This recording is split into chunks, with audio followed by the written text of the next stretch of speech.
world that seems to change daily, what will you do next? Welcome to the Next Steps Show with Peter Vasquez, a starting point for discussion y un poco de dirección.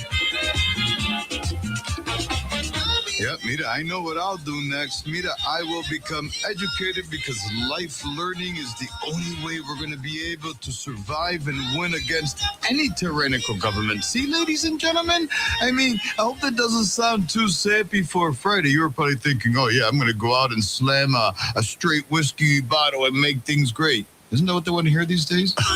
Whoa!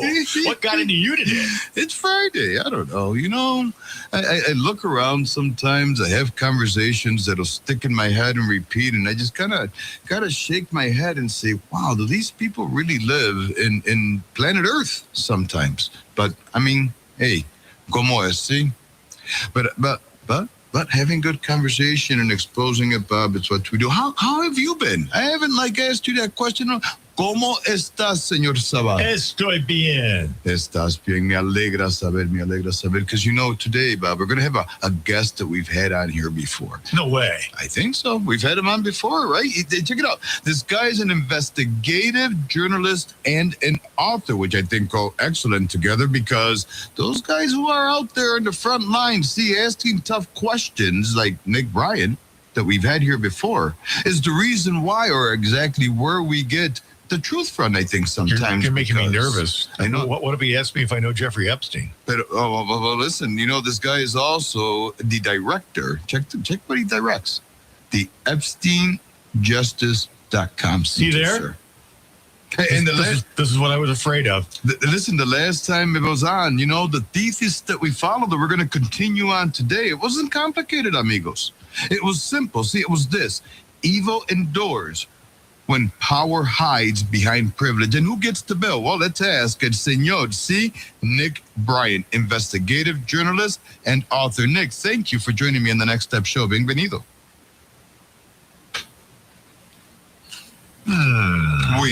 I'll tell you. Nick, put another quarter in it and let's see if we can get it to work. We have him on the phone now. Okay, there we go. That's what happens. See, I'll tell ya, cuando dicen that Big Brother is listening and watching, ten cuidado. Conspiracies everywhere. Senor Nick Bryant, let's do that again. Ladies and gentlemen, the Honorable Nick Bryant, investigative journalist and author. Nick, thank you for joining me. Great to be with you, Peter. All right, look at that. See, we got it. Technology, great when it works. A little embarrassing when it doesn't sometimes. That happens. Indeed. It does. You know, when it happens in these staff or board meetings that we have, I chuckle and I'm like, another excuse to not have to sit there for another 10 minutes and waste the meeting that should have been an email. Nick, remind our listeners who you are because the work that you do is not just important, it is so relevant today because we've got so many people that are using the words Epstein and predators and the names of leaders throughout this world of ours, right? But I wonder sometimes what context are they looking at that in? So, sir, you've been the legs in the ground. Tell us what you have. Well, first, tell us who you are. I'm an author. I've written extensively about child trafficking. I wrote a book about a child trafficking network called The Franklin Scandal, a story of power brokers, child abuse, and betrayal. I also wrote a book called Confessions of a DC Madam, The Politics of Sex, Lies, and Blackmail. So I've been in this reality for quite some time. And I've actually spoken at a number of large anti-trafficking conferences. So I know that this information is new to a lot of people, but it's not really new to me. No, and I think. And by the way, I'm the guy that put Epstein's Black Book and flight logs on the internet in 2015. Describe that Black Book real quick, if you may. Not real quick. The Black Book had all of Epstein's connections. It was ripped off from him by his house manager, Alfredo Rodriguez. And he tried to sell it to one of the, because there's a number of perpetrators, there's a number of people in there that aren't perpetrators, but there's a number of perpetrators that are in the book. And then the book has a number of victims too. And Alfredo Rodriguez tried to sell it to an attorney who was litigating civil lawsuits against Epstein. And the attorney called the FBI. The FBI did a sting, and I ended up with the Black Book. And it was quite a score. And I think it was there's been 3 quantum leaps in our understanding of Jeffrey Epstein. I think the Black Book and flight logs that I put up was our first quantum leap. And I think Julie Brown's series of articles for Version of Justice was our second quantum leap. And I think that these emails that have come out and documents are our third quantum leap in the understanding of Jeffrey Epstein. And Nick, to me, sometimes it feels, and to many that I talk to, that that the public is being more managed in regards to the information being put out, and almost managed to a point or a picture that may want to be painted. One of the problems that I see is there is a lot of evidence for additional co-conspirators. I mean, we've known about co-conspirators, but these emails show that there are multiple co-conspirators with Jeffrey Epstein. I can read an email. I should say that there should be a trigger warning, but actually this isn't an email. It's a law enforcement report, and it's about a photo. The photo shows a girl. Her face looks pubescent with medium-length dark hair. Several Caucasian men are holding the girl's legs open, and it gets into something that is really kind of licentious. So I'll stop right there. But I think people are going down this rabbit hole and doing a lot of investigation. But what we need is, we don't need any more rabbit holes. We actually need the FBI and Department of Justice to act on all this information. That's what we need to focus on. 100% agreed. The NCMEC, or the National Center for Missing and Exploited Children, right, assisted law enforcement with over 29,000 missing children cases in 2024 and helped bring 91% of them home. Sir, what's the difference between the Franklin scandal and the Epstein scandal? And I know we talked about it a little bit when you were on, but that was way back on September 12th. So I want to remind our listeners again. I think Epstein is almost a carbon copy of the Franklin scandal. Both were very large networks. Both were protected by state and federal law enforcement. Both networks pandered children to rich and powerful people and to politicians.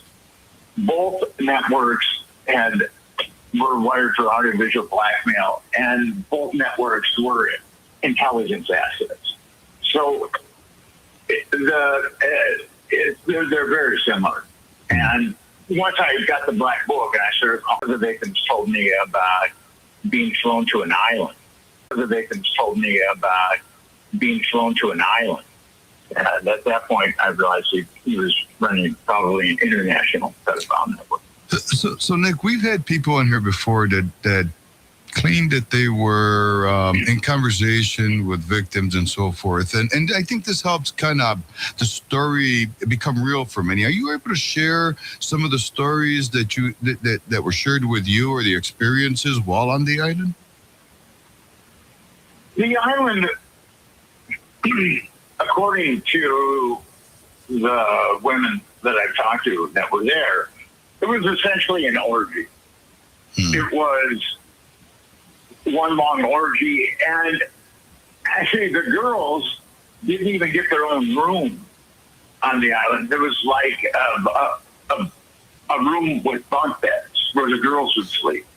So they weren't even treated with their own room. I mean, they were just looked at as meat, really.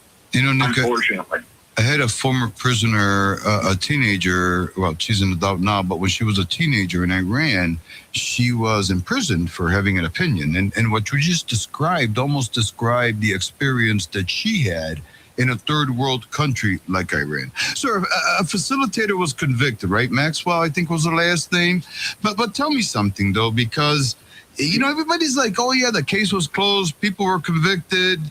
Epstein killed himself. But, I mean, nothing really solidified that. Do you have anything to counter that could verify that this is a case, closed case, and now we are finding just the perpetrators involved with Epstein, that this is an ongoing? This is definitely an ongoing case. Oh, I meant the sex trafficking in regards to Epstein. Is there a parallel organization that's been working with him that took over? That's been working. I didn't understand the question. Right. So everyone's saying that the case with Epstein is closed, that those girls have been, freed for the most part.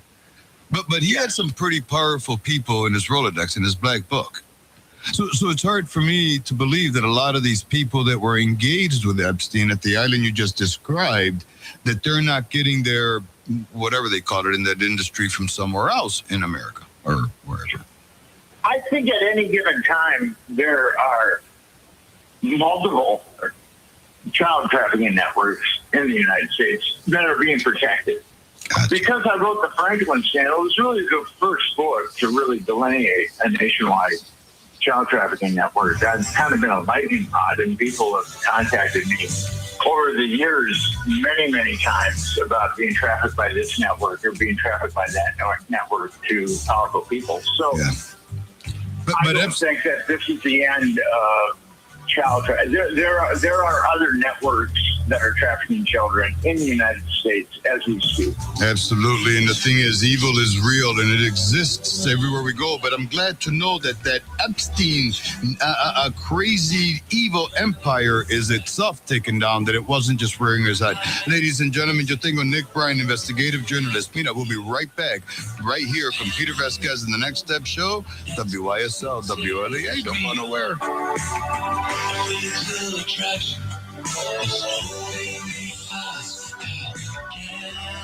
Picture this. A mother of 3 finally turning the key to her first real home.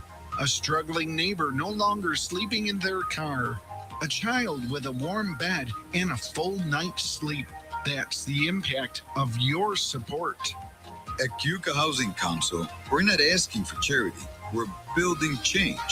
Whether you can give $5 or $5,000, every gift drives real results. Go to CayugaHousingCouncil.org or call me, Peter Vasquez, at 315-536-8707. Together, we're taking a step towards independence, one family at a time. The Rochester Auto Show, Friday, February 27th through Sunday, March 1st at the Convention Center. Discount tickets at Tops Markets. For details, visit therochesterautoshow.com. Driving tomorrow. The future starts here. The youth of our city are in a new crisis. Criminal justice reform has created the consequences of no consequences and generated a whole new generation of 12 to 17-year-old kids committing serious crimes. Never before have we had this level of youthful offenders. But 90% of these kids are just trying to do the right thing and need a safe sanctuary to retreat to.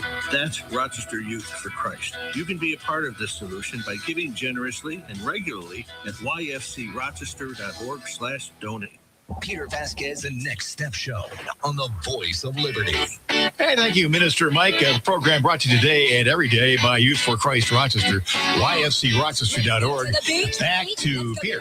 And, I'm so thankful for people like Pastor Mike because, these children in our own backyard, they may not be as fancy dandy as those on an island, if you want to call it that. See, they live in terror too, and in many cases, also being trafficked in our own backyard in many ways. Mira, whenever, see the powerful call it scant evidence, right? What they really mean is scant courage. Sir, your organization, ladies and gentlemen, the organization I'm talking about is Empire Justice at, Epstein Justice at EpsteinJustice.com. Sir, you guys, right, since we last talked, because a lot more has come out since September 12th, you made it clear that the only path left is civic confrontation. And you said that, they found this Epstein Justice has formalized that statement into a movement with trainings and representative tracking and so forth. Talk to us about that, sir. What does all that mean? The purpose?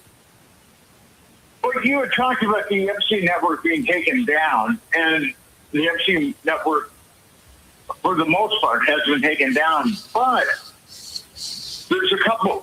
We have unfinished business.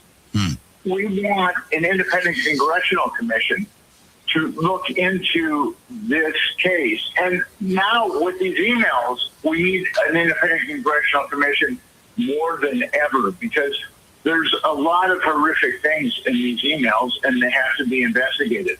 An independent congressional commission is different than like a subcommittee, because with an independent congressional commission, we do not require a president's signature.